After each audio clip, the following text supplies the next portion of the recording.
Hi everyone. The evening was just beginning, the city alive with the hum of weekend excitement, but for me it felt like the calm before the storm. My wife, Selena, had been distant for months.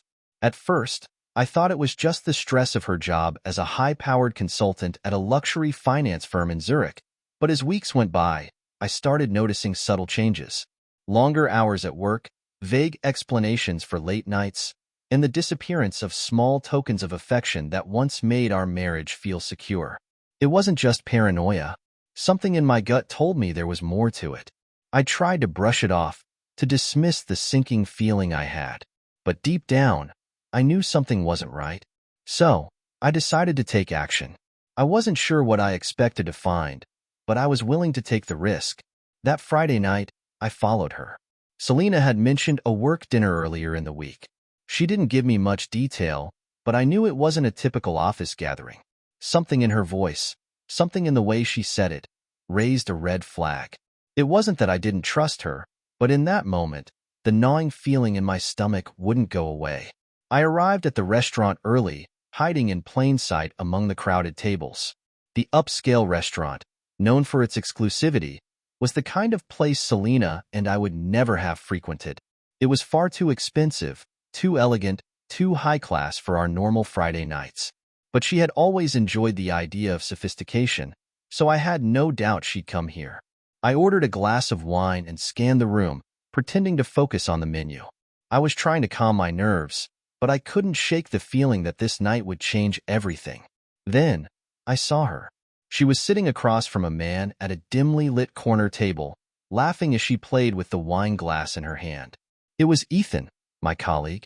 Ethan and I had worked together on several projects at the firm. He was sharp, ambitious, and had a knack for securing deals. We'd crossed paths at work numerous times, but never once had I suspected him of being anything more than a professional contact. As I watched them, a sinking feeling washed over me. The way Selena looked at him, the way their shoulders brushed as they leaned in closer. It wasn't just business. There was something more, something intimate. I stared at them for a moment longer. Selena's head tilted back as she laughed at something Ethan said, her fingers lingering a little too long on his arm. My stomach turned. I felt betrayed, blindsided. How could this happen? How long had this been going on? Was I truly so blind? Then I saw it. The tiny but telling detail. A silver bracelet, one I'd bought for her on our 3rd anniversary. I had seen it many times over the years. But tonight, there it was, on her wrist. But not as I'd imagined. It wasn't just a piece of jewelry. It was a symbol, a reminder of a promise broken. I couldn't stay there, watching this charade unfold. I felt like a fool for letting it go on this long, for not trusting my instincts sooner.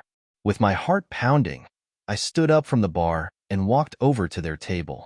I didn't know what I was going to say, but I knew I couldn't stand idly by any longer. The moment I approached, Selena froze. Her eyes locked onto mine, wide and panicked. Her body stiffened, and for a second, it seemed like she didn't know what to do.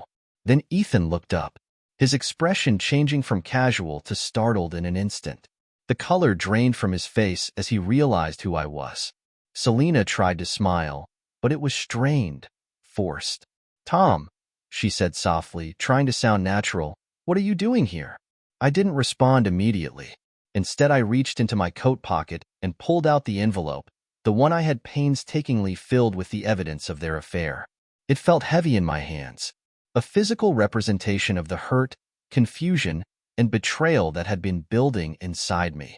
Take a moment to breathe. This journey is intense, and I know it's hitting deep.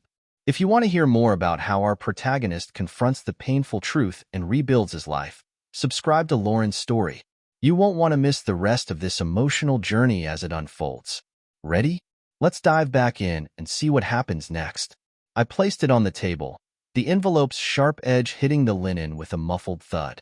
Selena's face turned pale, her eyes darting from me to Ethan, then back again. She tried to speak, but the words caught in her throat. I didn't need to hear her excuses. I already knew everything. "I've been following you," I said, my voice calm but cold. "I've seen everything. The late nights, the lies, the secret phone calls. And now, I walk in here to find you with him. I know about you and Ethan. Selena's mouth opened, but no words came out. Ethan, on the other hand, had his own defense ready. Tom, look, it's not what, Ethan? I interrupted, my anger bubbling to the surface. Not what I think. Do you think I'm stupid? You think this is just some mistake? He shifted uncomfortably in his seat, trying to avoid eye contact. Selena looked like she was about to cry, but I wasn't buying it. She could no longer manipulate me with her charm. The truth was in the air between us, and it was suffocating. I never meant for this to happen, Selena said, her voice trembling now. It just happened. I didn't want to hurt you, Tom. I really didn't. She stood up, reaching for my arm as though trying to comfort me. But I stepped back, not allowing her to touch me. I felt a sharp pain in my chest, but I wasn't going to let her see it. She had shattered my heart too many times already. No, I said firmly. You wanted this. You've been lying to me for months, and I've been a fool for not seeing it sooner. Ethan, looking increasingly uncomfortable, stood up too. Tom, we never meant to hurt you, he said quietly. I snapped, my voice now harsh. Don't try to make excuses. It's too late for that. I could see Selena struggling with her emotions. She didn't want to lose me, but she also couldn't seem to stop herself from justifying what had happened.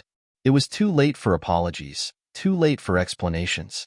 I took a step back, my hand clenched at my side, and I turned to leave. But before I could walk away, I heard Selena call after me. Tom, please don't do this. Don't walk away. We can fix this. I can explain everything.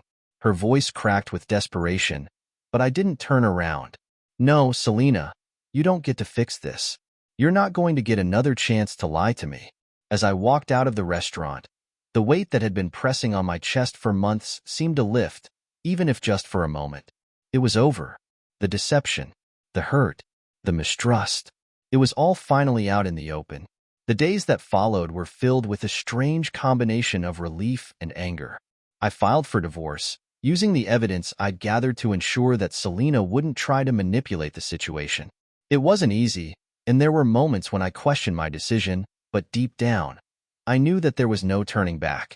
The woman I had loved had betrayed me, and I couldn't live with the shadow of that betrayal hanging over me. The truth hurts, but it also frees you. In the end, I was able to walk away from the wreckage of my marriage, stronger and more self-aware. I wasn't the same man I had been before all this happened. I had learned the hard way that trust, once broken, is never fully repaired. When trust is broken, it doesn't matter how many apologies or explanations are offered. Some things can't be undone, and some wounds can never fully heal. Thank you for being a part of this story with me. If it moved you, please give the video a thumbs up and consider subscribing to Lauren's story. I've noticed many of you who enjoy these stories aren't subscribed yet. By subscribing, you're not just following a channel, you're becoming part of a community that values deep, meaningful storytelling. Let's continue exploring these heartfelt journeys together. Don't forget to click the notification bell so you won't miss our next story.